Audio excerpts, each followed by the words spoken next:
Agora vamos entender um pouquinho da teoria do Kubernetes aqui também. Então vou ter que voltar aqui para o quadro novamente para a gente discutir um pouquinho dessas questões. Vamos lá. Vocês já viram as imagens, né, comigo, tá? Então vamos lá. O que a gente viu aqui? A gente viu que com o Docker Compose e o Docker Swarm, você consegue ter a parte totalmente orquestrada do que você precisa para manter sua aplicação, tá? Deixa eu ver uma coisa aqui. Ah, tá tudo certo. Beleza. Então, assim, quando você começa a falar de Kubernetes, né, você basicamente está falando do orquestrador.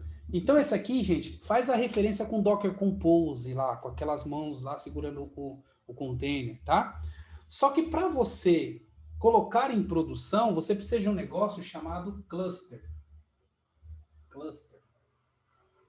Vocês vão ouvir falar muito de clusterização, clusterização e etc. Basicamente, o que vocês têm que pensar aqui? Um cluster é uma máquina. E essa máquina tem o IP interno e o IP externo. IP externo. Tá? Esse IP interno é onde vai rodar a rede local do cluster. O IP externo é onde você vai acessar esse cluster para a web. Você tem como ter vários clusters, que é o movimento onde você tem o cluster master e você tem os slaves, tá? Os slaves. Ou seja, os outros que trabalham em paralelo com este. Essa é a forma como você faz um auto-scale dos seus clusters. Mas dentro do seu cluster, você tem diversas imagens Docker rodando, tá? E dentro dessas imagens do Kubernetes, você tem um negócio chamado pod, tá? E o que é o pod? O pod é uma instância que roda aqui dentro. É uma instância que roda aqui dentro e que você pode ter uma ou várias imagens, tá? Então, o pod, ele é um conjunto de imagens Docker, tá bom? Então, para você usar o Kubernetes, você precisa necessariamente saber que existe as imagens do Docker. Sem imagens do Docker, não tem Kubernetes, tá bom? Então, beleza. O que é um pod? Um pod é um serviço que você levanta que pode ter uma ou mais imagens. Esse serviço que você levanta, ele levanta essa imagem que tem um serviço interno e esse pod, ele tem um número de IP. Ok? Então você pode, dentro de um cluster, ter vários pods. Vários. Um ou mais pods, tá? Vários, múltiplos. E dentro desses pods você pode ter uma ou várias imagens. Mas esse pod você pode expor um IP. E é um IP por pod. Então, normalmente, a gente tem uma imagem por pod. Mas vai saber, às vezes você tem uma imagem do Node e uma imagem de um componente que roda uma lib específica que o Node precisa chamar, as duas estão dentro de imagens. Então você poderia ter duas imagens dentro desse mesmo pod e ele usa essas duas coisas aqui dentro.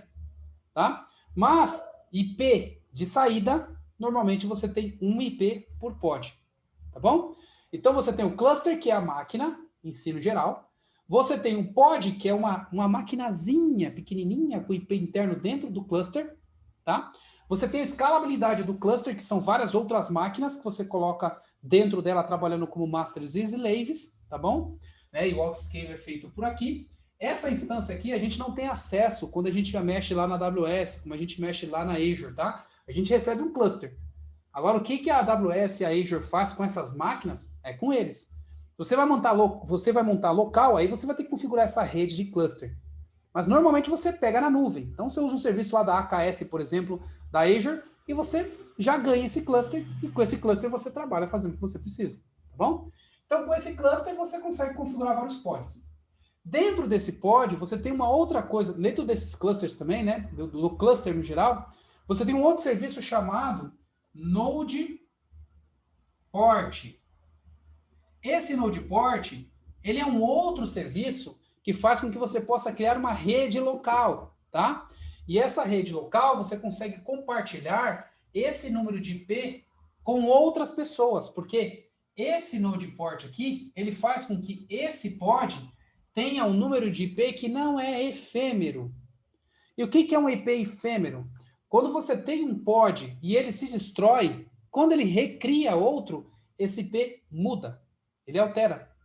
Então, por você alterar e você trabalhar numa rede interna e você fixar o IP, sabe o que vai acontecer? Você perde aquele IP e a rede é quebrada. Para isso existe esse serviço chamado Node Port. Então, esse serviço Node Port, ele amarra o nome com este nome e ele dá um IP específico para esse nome aqui.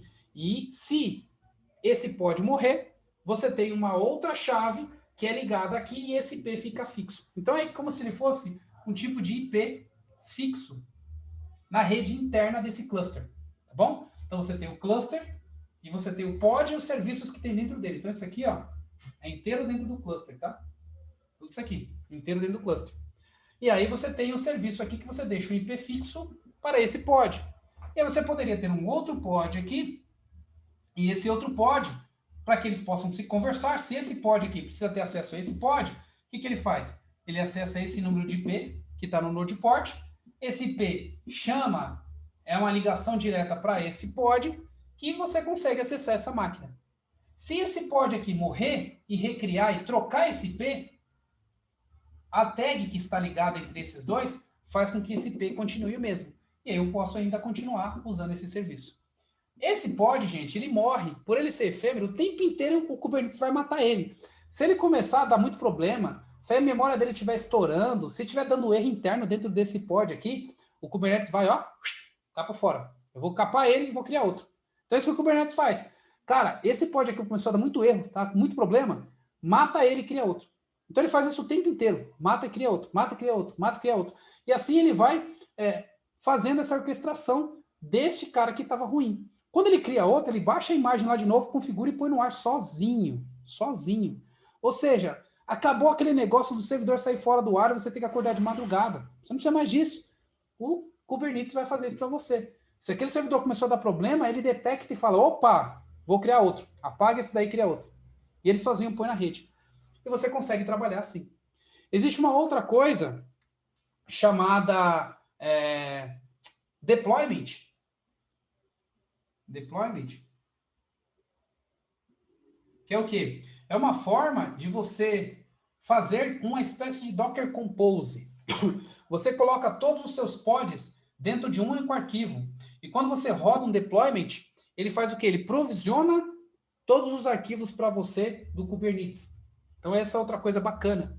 E tem um outro chamado Load Balancer, que aqui não tem muito a ver com fazer o Load Balancer de máquina, balanceamento de máquina. Isso aqui tem a ver com cria um serviço para mim que gera um número de IP externo. E aí eu tenho condições de acessar esse IP externo para registrar, tá bom? Então esses são alguns dos recursos principais que você precisa ter na sua mente para entender o Kubernetes, tá bom?